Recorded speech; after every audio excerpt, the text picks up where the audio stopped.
I wasn't certain. That is correct. That's the telephone in the meeting room, and everyone, Representative Avalani would like to get the meeting started now. Good morning, Well, everybody. we don't have a chair. You do now. Good morning, everybody. Oh, hi. Good morning. Good morning. We're just going to take a... Apparently, Representative Butler is caught in the Route 16 detour. He is, so we're just going to do some of the housekeeping stuff before he gets here, or we can get him on the phone if we need to move forward. But we are pressed for time because the delegation meeting starts at 10 o'clock, and I think we have a bit to go over today. So I'm just going to call the roll for the investigative committee to make sure that we have a quorum present. Avalani is here. Butler is on his way. Representative Cordelli. Here. Representative Marsh. I'm present. Thank you. Representative Woodcock. Left the room. Yeah, there's a wait for my staff.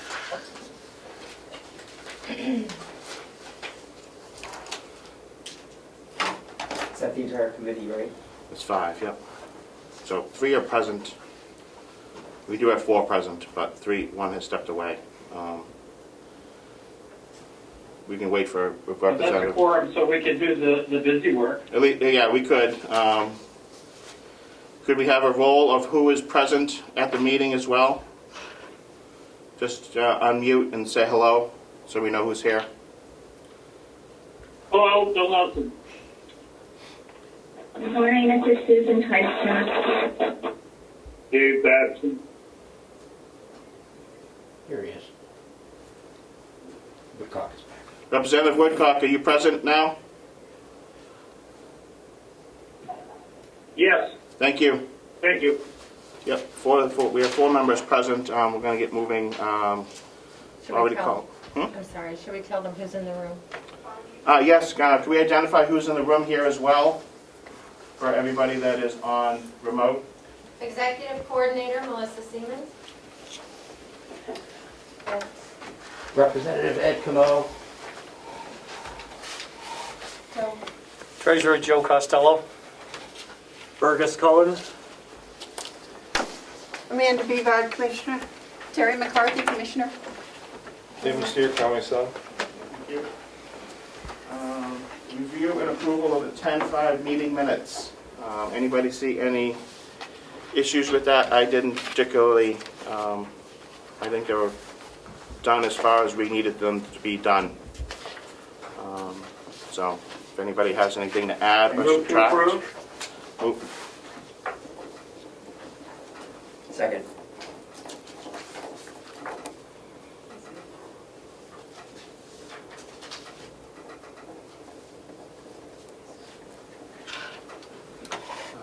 Any discussion?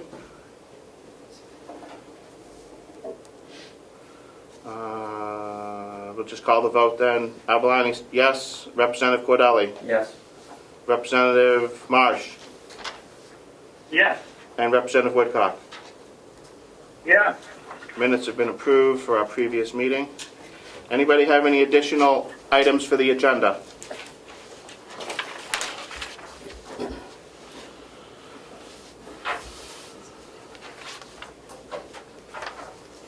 Seeing none, do we have any public input or questions for this committee?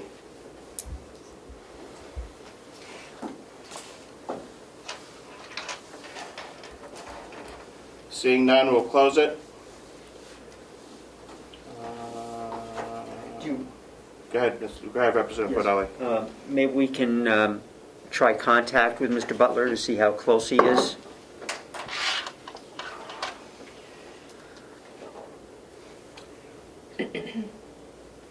With Representative Butler, I should say. Mhm.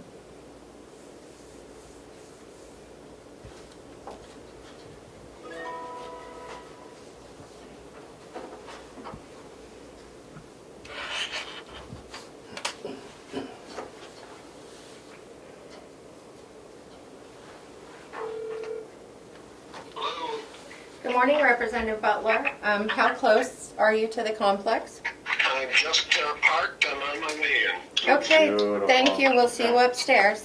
Okay. All right, we've completed sections 1 through 4. We will wait for Representative Butler to start the report from CFO Cullen.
Chairman, I can email it to you. Oh, that'd be great.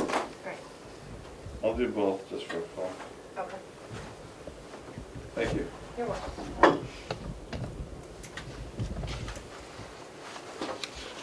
I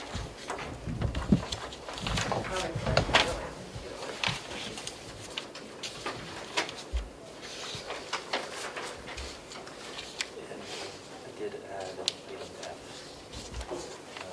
at the end, which hadn't been in the process. Which would see us for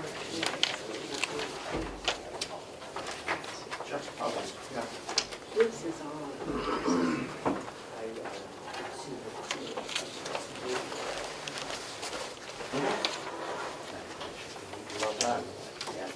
That's good. It is, but Yes. that's part of what I don't understand. In his spreadsheet, then in his own. But then, okay.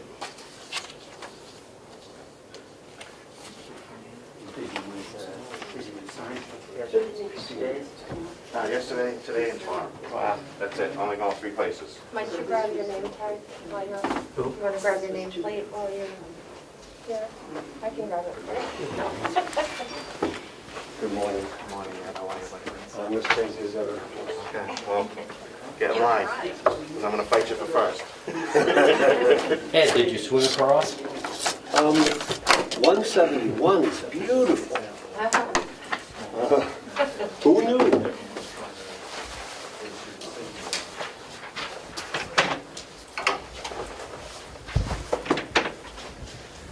And did you start it off? I did, I acknowledge it Yeah. at 8:45. Mr. Chairman, we're still in our meeting, please. Mr. Chairman, I took the attendance, we reviewed the meeting minutes from 10:05. There was no additions to the agenda and there was no public comment. Excellent, thank you very much. You're welcome. And good morning, everyone, and good morning, Mr. Cullen. And the next thing on the agenda is a report from the Chief Financial Officer, which I have sent to all of the members of the committee and other interested parties, so I hope you all got it. And if you would, run us through it and give us your conclusions. Yeah, sure. I hope it was, first of all, responsive to the requests that were made in the prior meetings and gets at the intent of this committee in tracking it down. You know, I obviously wasn't here for it, so I had to recreate what actually happened. And I got to say, that was helpful to me in a bunch of ways. And I hope is clear, makes it more clear for members of this committee and other people who are interested. I'm not going to read verbatim what I put together because I'm presuming you've all read it. I guess it's more a matter of discussion. I just want to acknowledge that as I watched the meetings that took place with the delegation back in March, to me it had the feeling of going back in a time machine. As an outsider seeing it for the first time, you know, at one point there's a representative who's reading her phone and says, you know, the governor has just announced that we can't hold meetings with more than 10 people in person. And your meeting on the 16th of March is done in person with everybody in the room, and the meetings the following week are done with some of you in the room and some of you remote, and people are learning it for the first time. And, you know, representative, you need to unmute yourself. Representative, can you please mute yourself? You know, my point is that you go back and you see what it was like as you were living that experience in real time, and it was chaotic. And I think it's important to remember that as we think about how did this happen. It was a very chaotic time as members of the delegation, as the commission are trying to finalize the budget.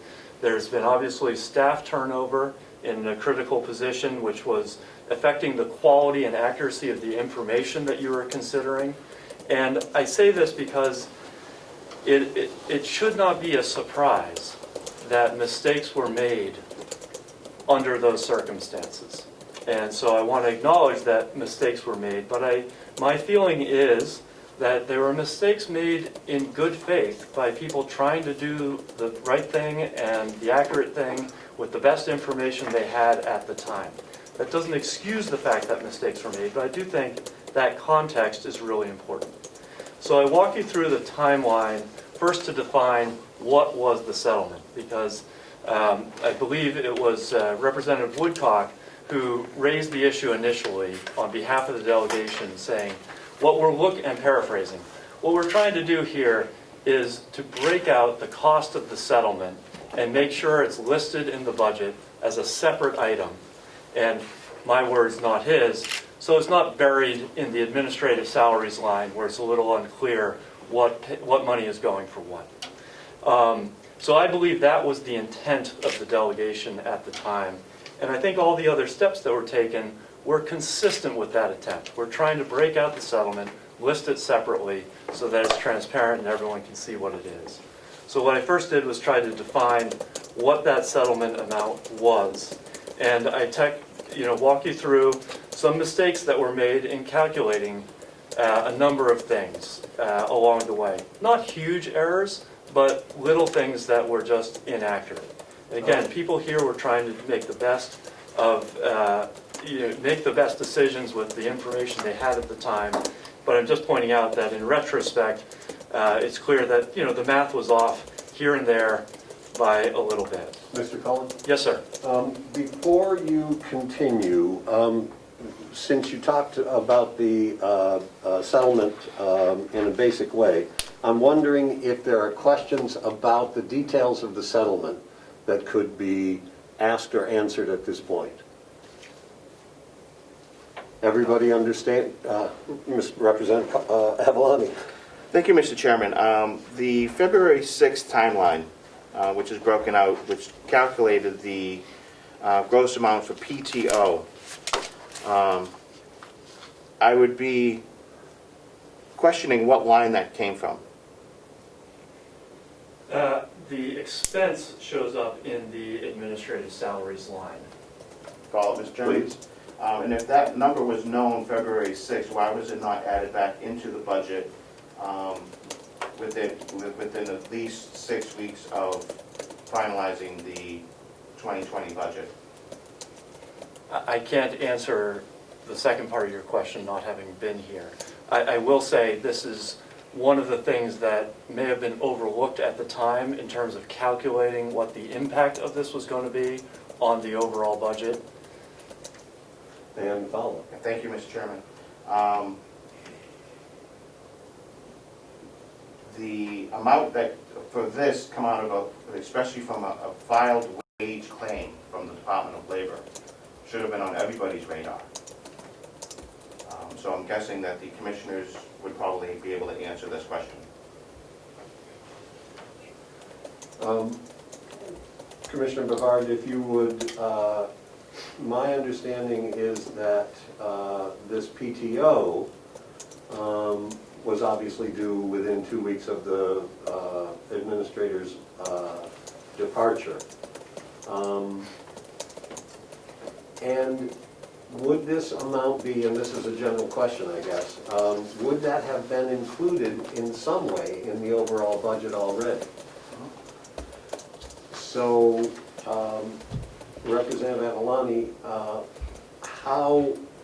what should have been done other than letting us know that it happened in terms of the budget? Well, I would think, thank you, Mr. Chairman. I would think that, one, we should have known about that during the settlement process because we were spoken to twice about it. Right. I also think, one, we should have been replaced in the salaries line because if it was taken out previously, we could have put it back in during the settlement process where we were discussing the settlement lines and everything else. We could have refunded that line, the $23,000 it looks like. And we wouldn't have the issue, the large issue that's looming in the administrative salaries line right now. Got it. Thank you, Mr. Chairman. Commissioner Bavard, if you would respond. Okay, first of all, I was not aware that there was any kind of a wage issue filed because we paid that in 30 days of his termination. We, as I had stated before, had the current well, at that time, the HR director spoke with our lawyer, spoke with our finance director, and went through all of that, made sure everything was accurate, and paid out in that timely fashion. So I was not aware of any kind of a wage thing filed. And Representative Cordelli. Thank you. Do you think that the commissioners should have been aware of something filed with the Department of Labor in relation to employee wages? It seems curious to me that the commissioners were not aware of it. I would assume that the HR director at the time was made aware of it, and it was neglected to be passed on to the commissioners or anybody else at that time, I believe. And that HR director Point is of no. order, Mr. Chairman. Yep, Point of order. let me just finish that comment, and that HR director is not with us, right? That is correct. She And was only on probation at the time. Commissioner Babson? Commissioner Babson, did you have a question? No, I'm trying to unmute myself. Mr. Chairman, these folks sitting at the back of the room, it's very, very, very difficult to pull out what they're saying. I have no idea what Commissioner Bivard said, and Representative Cordelli was just a little bit better. You've got to do something about it if the public is going to be invited to listen to this thing. Thank you for that. Commissioner Bavard had said that the commissioners were unaware of the Department of Labor claim, and that the HR director may have been aware but did not share that with the commissioners. Could you hear that? Okay, you got to unmute yourself every time. Yep. Yes, I know that. I'm just full. I didn't realize that there was something that came back from the Department of Labor that was a problem. I think many of us are hearing about it for the first time with this report. But just for the record, Mr. Chairman, I never saw the letter of termination, and I had nothing to do, zero, with the settlement of the dismissal of Mr. Robichaud. So Thank you. it's all new to me. Thank you. Representative Cordelli had a follow-up. Thank you. So from what I gather, in terms of this payout for benefits, it was approved between the former HR director and the finance manager.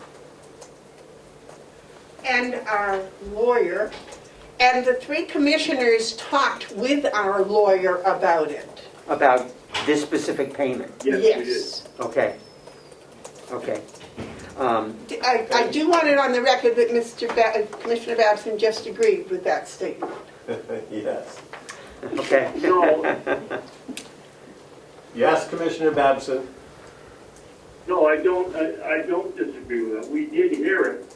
I'm sorry, but when you say that something about the Department of Labor, I just didn't associate. Yes, we talked to our lawyer about it, and I was there. Thank you.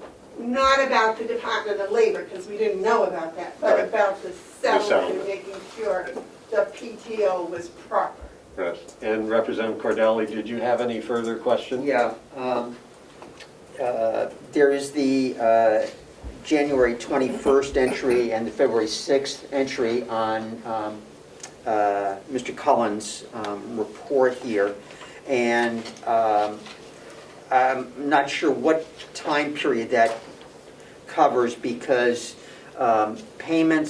information on payments that I received via 91A request have a different amount. And those were checks from January 17th, 24th, 2 checks on the 24th, and 1 check on February 4th. And it comes up to a different amount for those 4 checks than either of the amounts listed in this report. So I'm not sure if we're talking about the same payments or... The checks, if I may. Please. The checks that Representative Cordelli's talking about are the checks that were actually sent out. The amounts that the CFO was talking about is the actual amount of money that was paid, that was salary money. The difference between the two are taxes and Social Security, etc. You know, when you get a paycheck, you have your pay amount and then the amount you take home. Your take-home amount is different than your pay amount because of the taxes, etc.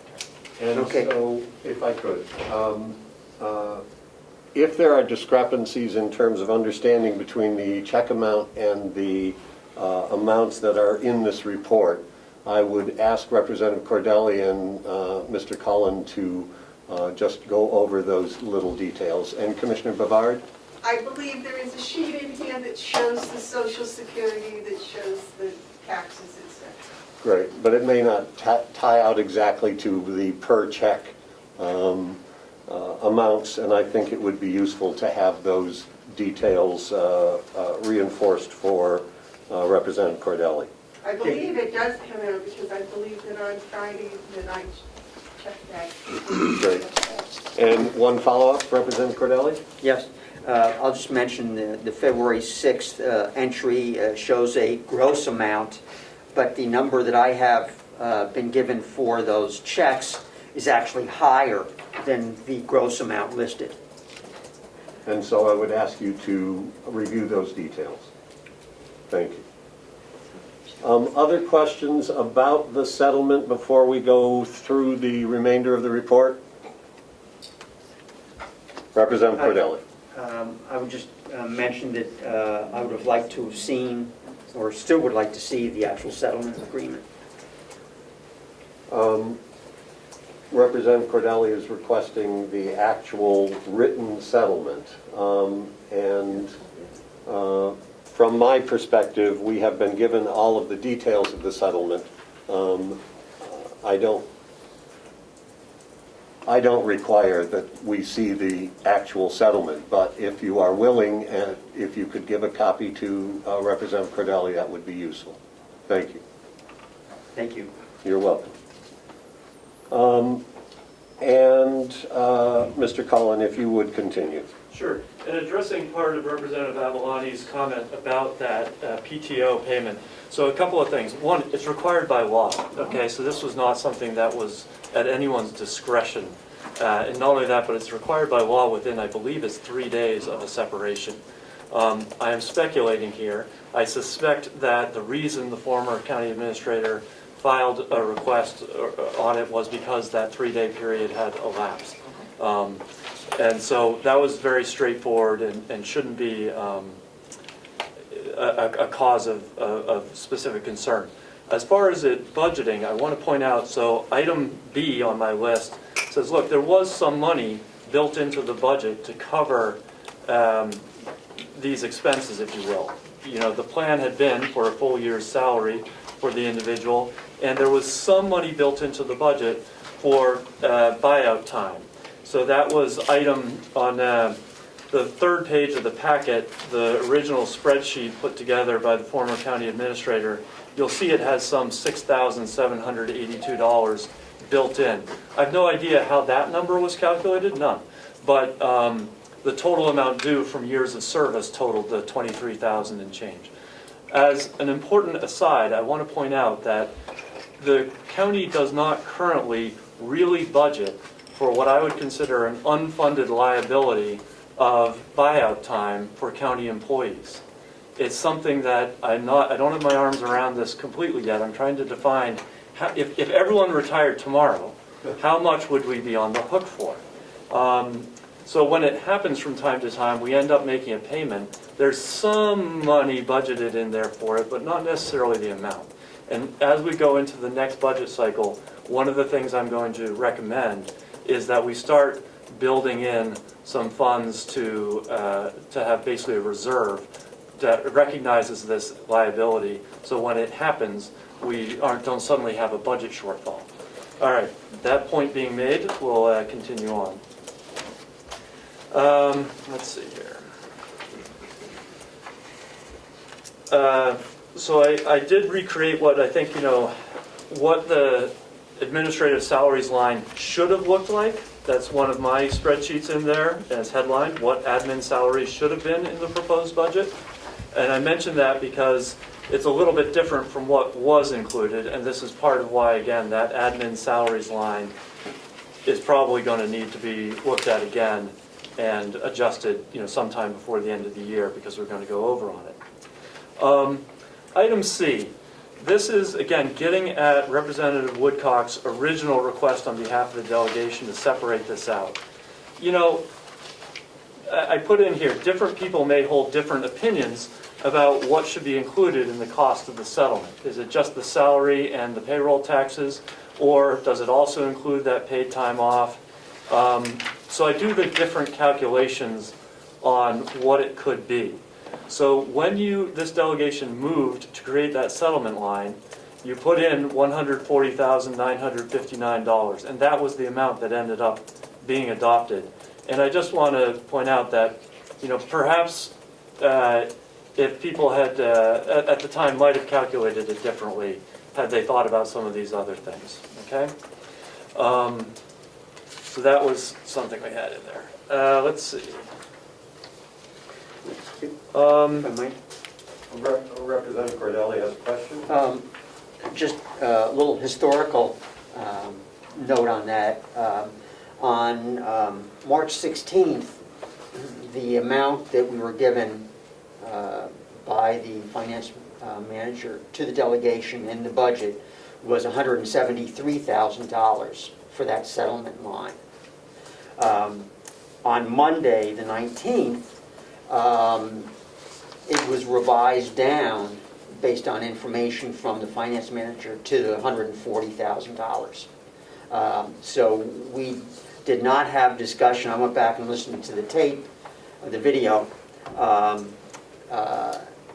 about why the reduction and about the calculation of that amount. I think it was just taken on faith by the delegation that that was the correct amount. But the reason for the difference between the 140 and the 173,000, I'm not sure why that difference. If I could, we have discussed the difference between those amounts a couple of times, and we have a spreadsheet that shows the differences and why the finance manager recommended those. So we do have those details in very specific items, even though at the time maybe the discussion was not as thorough as it could have been relative to why those numbers were recommended.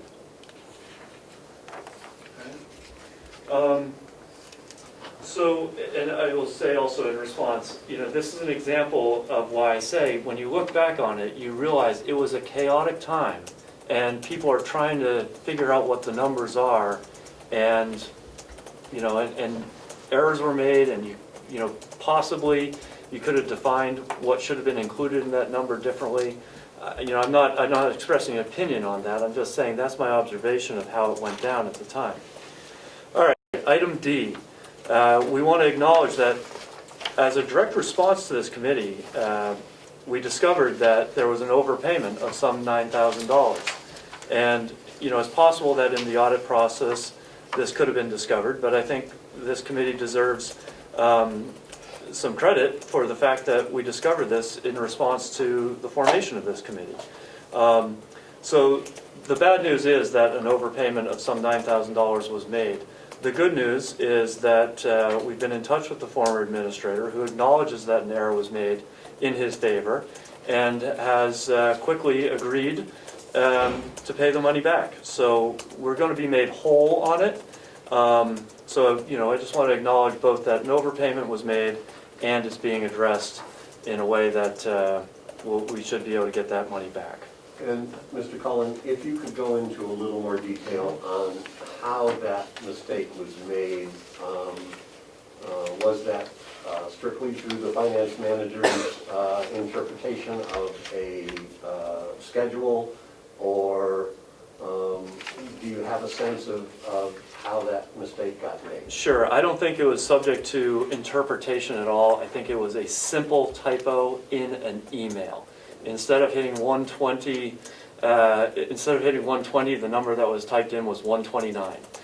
0 and 9 being next to each other on a keyboard, and this was not, in response to a spreadsheet or a report. It was simply instructions to payroll based on an email. I've got that email, and I have no reason to think that this mistake was caused by anything other than a simple and innocent clerical error, which we've now caught. Thank you. And tell me how you got through to understand that. If you think possibly an audit would have discovered it, but because of your analysis and this report, you are the person who discovered this error?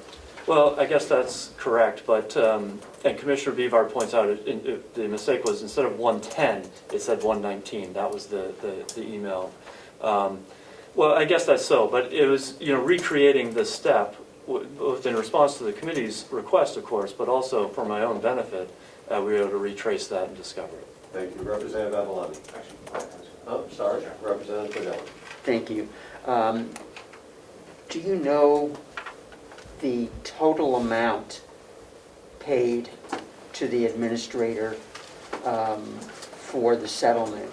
And was it strictly $9,000 off in your estimation? Yep. Okay. 9,000 even. Okay. Please. Thank you. Looking at, again, the information I got from a 91A request, there were 4 direct deposit payments to the former administrator between February 14th and May 8th. None of those included an amount of either $110,000 or $119,000. So I'm curious about the typo scenario. February 14th, there was a direct deposit for $19,000 and change. On March 27th, just under $7,000. April 10th, $7,600 and change.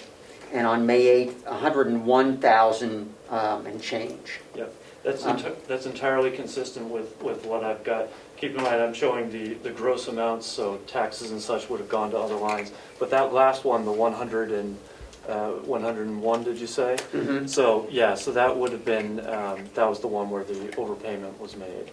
So, and I think that goes back to your original request, that we just want to compare our numbers and make sure that Right. We're in agreement Right. on them. Please. My, looking at and totaling the information that I received on the 91A request, the total was $159,874.11 in payments to the former administrator. And as we have discussed, the two of you will get together to go over those numbers and clarify them. And I'm also just going to point you to the spreadsheet I've got in the packet that's called settlement expense, all in settlement expense, separation expense, and total position costs. That's where I come up with the numbers. And what page is that on? Well, the spreadsheet that's titled, it's an Excel spreadsheet, it's titled settlement expense, all in separation expense. It comes after item C. And it's the backup for the things that I discussed in item C. Great, thank you. Yep. And Representative Avalani, did you have a question? I did. Was the employee returned to his position in order to move on, given the fact that they were paid for February wages at 4/52 of the rate? Were they reestablished to their position at that time? I can't address that question. Commissioner Bivard, my understanding is that in the negotiations with the lawyer, it was determined that we needed to pay 1 more month of salary before the official termination. Is that correct?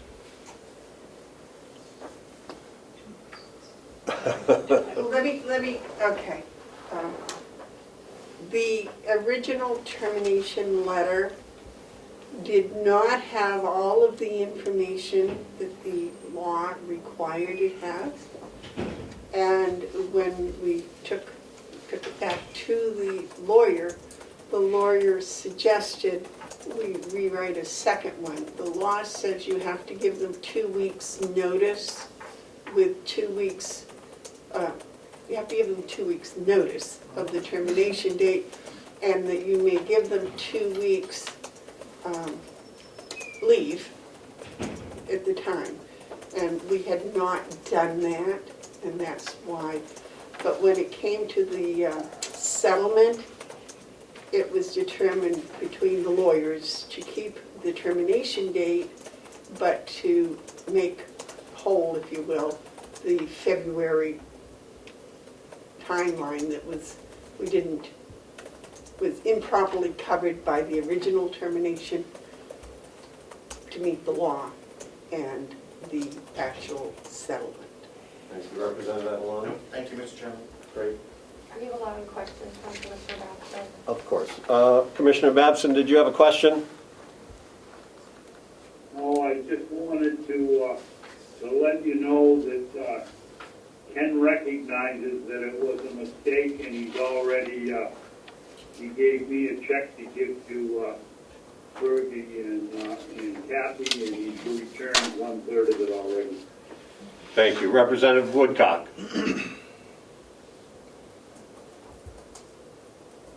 Thank you, Mr. Chairman. Just an inquiry, if I may, through you. Who wrote the official first termination letter that was missing critical information? It's got nothing to do with that committee. That's an employee issue. Who was the author? So Representative Avalani is saying that really isn't our ken to be questioning. Ours is to sort out the details of the finances. But I'm sure that if you talk with Commissioner Bavard, she will enlighten you as best she can. And Chairman, yes. he's sitting right there. It's a simple question. He's sitting right there. Who wrote the letter? Who authored the letter? Representative Avalani. Thank you, Mr. Chairman. Not under the purview of our committee, then we shouldn't be discussing. Thank you. Thank you, Representative Marsh, and thank you, Mr. Chairman. This is clearly an employee issue and way outside our ability to look at it based on these transfers. As CFO Cullen has said, our committee was formed and has brought to light a $9,000 mistake. I think that is in relations to our diligence at looking at the budget. However, any employment issues should be discussed either directly with the commissioners or in non-public. Thank you. You're welcome. Thank you, Mr. Chairman. You're welcome. And we do have another meeting to pursue soon. Mr. Cullen, do you want to tie this up? Sure. So one thing, keeping in mind that 12 months of salary had been built into the budget, in the end, the individual was paid for 14 months of service in this fiscal year. So that's also another issue with why we're going to be over budget in the admin salaries line. Okay, so I just want to point that out because, again, you're going to be revisiting that issue sometime in the next 10 weeks. That also brings us then to, I believe it's D. You may recall there was, the decision at the time to add the executive coordinator position, and I just wanted to point out that, again, that was one of those things that was, a little rushed in terms of calculating what the impact was going to be on the budget, and as a result, that's a third item that is why the admin salaries line is going to need to be adjusted again before the end of the year. Okay? And then finally, I want to come to the last item, which is I've got an item F. And this really gets to the second part, I think, of the purpose of this committee, which is looking at the actual transfer itself. My conclusion in looking at it is that that was done correctly. There can be, I think, debate about what the math was on the calculations at the time, but the actual process of doing the transfer, I think, was both completely consistent with the intent of the delegation at the time and also consistent with the law. This payment had to be run through payroll, and then the adjustment was made, the line item transfers, to simply move that money to the settlement line, which I think is consistent with what the delegation was looking for. You wanted that number broken out so that it could be a standalone item. I don't believe that there was anything improper about how that was done. That being said, this was a six-figure payout to the chief staff member of the county. It is clear to me in hindsight that people should have recognized that this deserved extra attention and care, and that the delegation should have been more informed every single step of the way to make sure that misunderstandings like this didn't come up down the road. That obviously didn't happen. And it's easy as me as a newcomer to say in hindsight this should have been done. But I can understand how it all happened. So I just think that a certain amount of grace needs to be considered in thinking about how these mistakes went down. So that would be the summation of my comments. Thank you. Thank you. Representative Cordelli had a question. Thank you. And thank you for putting this together. In terms of the transfers, I'm just curious as to, we finalized the budget on March 26th, which included the settlement line. However, it wasn't until the end of May that there was seemingly a transfer of $119,000 out of the administrative salaries line to fund, evidently, the settlement line. Why was there a 2-month gap in terms of putting the budgetary appropriations in place? And did that carry on throughout the entire budget with adjustments made by the delegation? So I think I've got a pretty good simple explanation for that. You're right on your observation. So keep in mind that you'll notice on that detail, the dates are always the last day of the month, right, when each of those payments was made. So from an accounting perspective, we run payroll and then transfer it into the Avenue software effective the end of the month. So that payment that was made on May 8th wouldn't be reflected for a date until May 31st, I believe it would be. So because, again, each of these payments had to run through payroll first to get appropriately taxed, so the W-2 at the end of the year is going to be right, all that, then the adjustment was made at the end of the process. Does that address your question? Yeah, to a certain degree. I'm just curious as to why the appropriations weren't adjusted when the budget was finalized. That $140,900 and whatever in the settlement line, why was that not? Why was that appropriation not put in place when the budget was finalized? And I think that that's been the crux of this whole investigation, is should that money have been in the settlements line from the time that the budget was created? And what I think we're hearing, especially in this final report, is that some of it, relative to payroll, had to go through the payroll process and couldn't be posted to that line until those steps were taken. Is that correct, Mr. Cullen? Yes, and I want to distinguish between this settlement and the kind of settlement that might have been, say, for punitive damages. And this came up in our last discussion. A lump sum payment, wouldn't be subject to taxes. Well, if it is in a settlement of a nature of damages, that would be the case.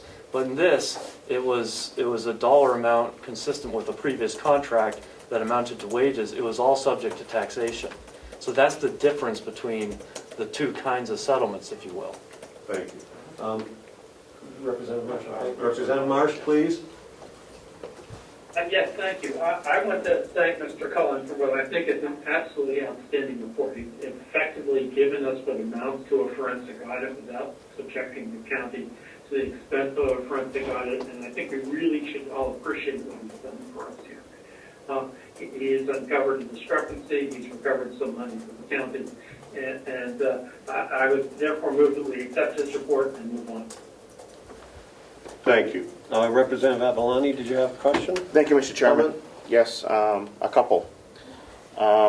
Seeing as this happened in May, and we've been raising these issues consistently for the last few months during delegation meetings for transfers and getting clarification on what the final numbers were and everything else, should this have been caught June, July, August, September, before we got to this point? And then I have a follow-up, Mr. Chairman. Please. Mr. Cullen, what was your employment date? I believe September 21, something like that. September 21. So at least in part, I would respond to your question, Representative Avalani, by saying that I think we knew that there was a problem and that the commissioners had committed to hiring a CFO, and that although it took a long time and consistent concern by the delegation and by the commissioners, I think that the outcome is that we have someone here who is hopefully going to help the delegation manage our finances better than they were in the past. But other comments or responses? Representative Cordelli. Yeah, I would just wonder what else have we learned from this process in terms of the processes that go on in the payroll and budget. I'm thinking that here we have the former administrator calculating his own salary, which was evidently had some errors in it. In the past, we have had payouts for time. Person A approved the payout for person B, and person B approved the payout for person A, which to me is not a healthy situation at all. So are there changes in policy and procedures that we have also learned from this? And I would hope that that could be a discussion between the commissioners and the CFO going forward. If I could address two of those, I think you're exactly right to point out that we need some systems and processes to make sure that this kind of thing is addressed in the future. I mentioned two of them, I think, today. One is that we start considering a line item in the budget that acknowledges the unfunded liability of buyout time.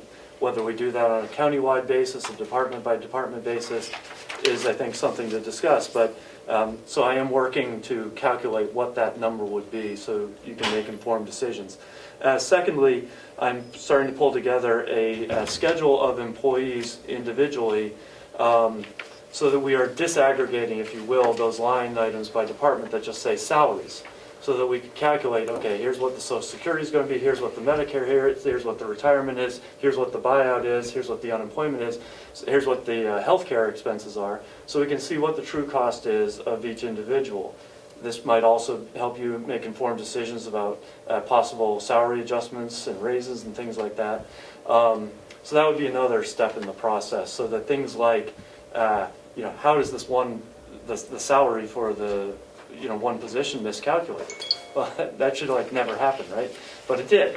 So that would address that process. Thank you. Representative McCarthy, since you will be the, Commissioner McCarthy, since you will be the loan commissioner here in the next session, I would just ask that you help to oversee how these changes are taken care of. We don't have, I don't think, any specific recommendations to change procedure other than what the CFO has talked about. And Representative Marsh has recommended that we accept this report, and obviously that is certainly something that we do. But it's going to be up to the next delegation and the next county commissioner group to help us manage the budget in a way that is responsible and detail-oriented. And because of the way we are elected and put together every 2 years, it's a real challenge. So, Mr. Cullen, it's great to have you here. And thank you for this. Representative Avalani. Mr. Chairman, I know that the Representative Marsh made the motion to accept the report. What I just heard was the chairman to second that report. You did indeed, thank you. And if you would call the roll. I certainly will. Avalani, yes. Representative Butler. Yes. Representative Cordelli. Yes. Representative Woodcock. Yes. And Representative Marsh. Yes. Thank you. At 5-0, we vote to accept the report. Thank you. Other final closing comments? Representative Comeau. Thank you. Representative Comeau, off camera. I heard Commissioner Babson say something on the order of he was in contact with the former administrator and either funds were transferred or some communication was. I just want a clarification on that because I would be concerned if there's no official, there should have been some type of an official response. And do the rest of the commissioners know this occurred? Thank you. Good question. So my understanding is that former Administrator Robichaud gave a check to Commissioner Babson, which was transferred to the county. Is that correct? Yes, it is. Thank you. And we see an official letter from the past administrator, and I assume that an official letter went from the county clarifying the overpayment. I don't believe that happened. Okay, so is that what you're asking about? That is my concern. Thank you. Which could be just a simple error on someone's part. Right. It seems as though the past administrator is clear that the overpayment was made. And I don't know if further communication, official communication, needs to happen just to tie that up. Representative Avalani. Thank you, Mr. Chairman. So, given the amount of money, and given that there was no official communication from the commissioners to the former administrator, how did he know that there was a $9,000 mistake? Staff got in touch with the former administrator who was very cooperative and just wanted to check the math, reach the same conclusion, and without any contention or protest agreed that an error had been made in his favor and committed to taking financial steps to adjust that and make the county whole. And that was a telephone communication? I'm not certain. I think there might have been, I think it initiated over the phone, I believe. I don't know for certain. Representative Alani. Who does know for certain? Because I think that with collection of funds from a telephone call without an official action of the commissioners would be highly speculative to some type of, miscommunication, who got this, who got that. And while $9,000 is a nice rounded number, I would think it would be subject to at least some form of taxes, some form of anything else. And I completely understand, and I got your breakdown of it. However, if it was taxed at $119,000, would be a higher tax bracket than being taxed at $9,000. So it sounds like a communication thanking the past administrator for his agreement to repay with some detail coming from the county so that there is a back and forth in black and white would be important. And let the record show that Mr. Cullen agreed. Representative Cordelli. Yes, thank you. I was wondering, Mr. Cullen, were you, you put together this fine report that came up with a $9,000 overpayment based on your analysis. When the communication was made to the former administrator, had your calculation already been done, or did that conversation with the former administrator and the agreement to repay happen prior to your determination of the $9,000? The conversation initiated from the county's end. Okay, so we discovered an error and then brought it to the attention of the former employee. Thank you, Representative Alani. Do we bring it to the commission? Thank you, Mr. Chairman. Do we bring it to the commissioners first so they can have a vote and send out a letter verifying the numbers and everything else before a telephone call was made and a response from the former county administrator? If I could, would that be necessary in a formal way, or could it be in the process of day-to-day operations, having a conversation between the CFO and the commissioners to determine how to proceed? How would you expect to see that happen? Thank you, Mr. Chairman, for the question. I would expect, seeing as this settlement was done through attorneys, that it should have been done, through an attorney to make sure there was an official communication, there was official verification of a mistake, and there was an official timeline and or backup documentation from our side and the complainant side to finalize this and get an end to this issue that we've been tracking for the last year. Thank you. Mr. Cullen, if you would give the delegation in its next meeting or prior to that a roadmap of the communications and making sure that legally this is tied up. Sure, happy to do that. I just want to reiterate that this has been an amicable discussion. It has not at all been contentious, and the county, is going to be made whole in a timely manner. So I agree on the process. I also want us to not lose sight of the outcome, which is a good one. Agreed. And Representative Cordelli, let's close this up. We do have another meeting to go to. Yep. I think the issue also has been historic that way too often the commissioners are not informed about what is going on. Here we have an instance where they, with lawyers, negotiated a settlement. But I'm hearing possibly we're not aware of the overpayment, and certainly, as Representative Avalani pointed out, did not go through any legal process also. So I'm very hopeful that with new people we have in place, not only will there be better communication with the delegation, but also with the commissioners.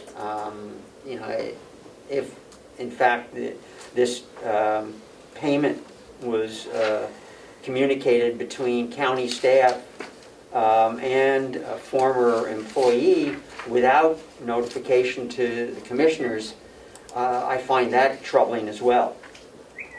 Thank you. Before we close up, Mr. Steer from the Sun has a question or two or three. Yes, thank you. I'll try to be quick. If you guys could dumb it down for me, because I know you're all wiser and smart and can help break this down for me. So there's the $9,000 Scrivener's error that we've went over ad nauseum, so I get that. But then there's also the time off issue, and then that created like a $23,000 problem. So you get the 9 back, and then you've got to move around 23 to make everything work. I mean, it sounds like there's several different problems. I'm wondering how much each problem roughly costs or how big it is in terms of dollars? I think what we heard was that the $23,000 that was made for time off, paid time off, is something that was already in the budget. But Mr. Cullen pointed out that the payment included 2 months into the next budget year. So that's one piece that has already been paid and needs to be considered as an adjustment. And other than that, we have the new assistant's salary that needs to be included in other possible adjustments, although part of that was taken care of in the budget already. Mr. Cullen, others? I just merely say that sometime in the next 10 weeks, we're going to go over on the admin salaries line. I've identified 3 of the reasons why that's going to happen. And I would suggest that, I will be making another run through to calculate what adjustments need to be made and come to you with one proposal that takes care of all of them at the same time instead of doing it piecemeal. Thank you. And so this is basically a $9,000 Scribner's error, and I know it was in an email, but I wasn't clear on who sent the email to who, and you don't even have to name names, but is it the finance office to somebody else? Like who received the wrong email, or who sent the email? I was think the finance. that, Representative Avalani noted that those kinds of questions need to be Okay. considered in non-public or by the Personnel Committee and not by us. Or who received the $9,000 email, so to speak? Was that? It's a good question from an interested reporter, but I think we will end that here. Okay. Representative Avalani. Thank you, Mr. Chairman. Given the fact that the charge of this committee was to look into transfers, we have seemed to have come to that conclusion with a positive response from the county. A part of our charge is as well is for our investigation to be entered into the county report. I feel that the report from the CFO covers all the bases and identifies the issues that we were looking into, and I would move that the report in its entirety be entered in our behalf and reported to the delegation as well, Mr. Chairman. Thank you. And I second the motion. And Representative Marsh seconds. And in terms of including all of this detail in the public document, is there any concern by the CFO or the commissioners in having this included in the annual report? Seeing none, the clerk will call the roll on the motion to include the report in the county annual report. Thank you, Mr. Chairman. Avalani, yes. Representative Butler? Yes. Representative Cordelli? Yes. Representative Marsh? Yes. Representative Woodcock? Yes. Thank you. Unanimous, 5-0. And that was unanimous as well. And I will take a motion to adjourn. So moved, Mr. Chairman. Representative Avalani moves to adjourn. Second. Second. Representative Cordelli seconds. All those in favor say aye. Aye. Thank you.